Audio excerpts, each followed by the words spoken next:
السلام علیکم دوستو، آج ہم آپ کو ایسے جانداروں کے نام بتانے جا رہے ہیں جو کہ بغیر ماں باپ کے پیدا ہوئے۔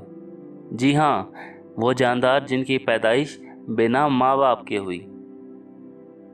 ویڈیو کو آگے بڑھانے سے پہلے آپ لوگوں سے التماس ہے کہ ویڈیو کو لائک کریں اور چینل کو سبسکرائب کریں۔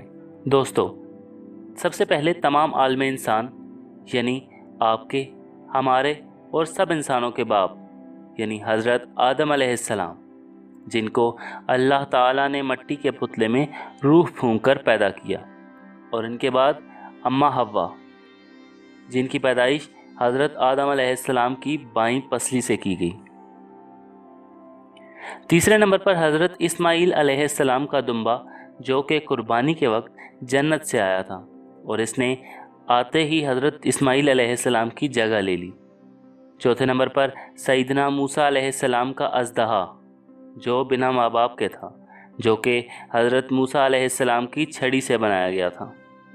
پانچویں نمبر پر وہ کوا جس نے قابیل کی رہنمائی کی تھی۔ جب قابیل نے حابیل کو قتل کیا اور پریشان تھے کہ اب کیا کیا جائے، تو کوے نے ان کی رہنمائی کی اور قبر کھودنے کا طریقہ بتلایا۔ چھٹے نمبر پر ہمارے پیارے نبی صلی اللہ علیہ وآلہ وسلم کے لیے لایا جانے والا براق۔ جی ہاں، وہ سواری جس پر ہمارے آقا صلی اللہ علیہ وآلہ وسلم نے سوار ہو کر معراج کا سفر کیا۔ اس کے بعد ساتویں نمبر پر وہ چمگادڑ جو حضرت عیسیٰ علیہ السلام نے بنائی تھی، جو کہ حضرت عیسیٰ علیہ السلام کا ایک معجزہ بھی ہے۔ آخر میں حضرت صالح علیہ السلام کی اونٹنی، جس کی پیدائش بنا ماں باپ کے ہوئی، جس کے بارے میں فرمایا گیا تھا کہ یہ اونٹنی اللہ کی ہے، جو تمہارے پاس ایک واضح دلیل ہے، سو اس کو چھوڑ دو کہ اللہ تعالیٰ کی زمین میں کھاتی پھرے، اور اس کو برائی کے ساتھ ہاتھ مت لگانا کہ کہیں تم کو دردناک عذاب آ پکڑے۔ مگر حضرت صالح کی قوم نے اونٹنی کو مار ڈالا، اور ان پر اللہ نے زلزلے کا عذاب نازل کیا۔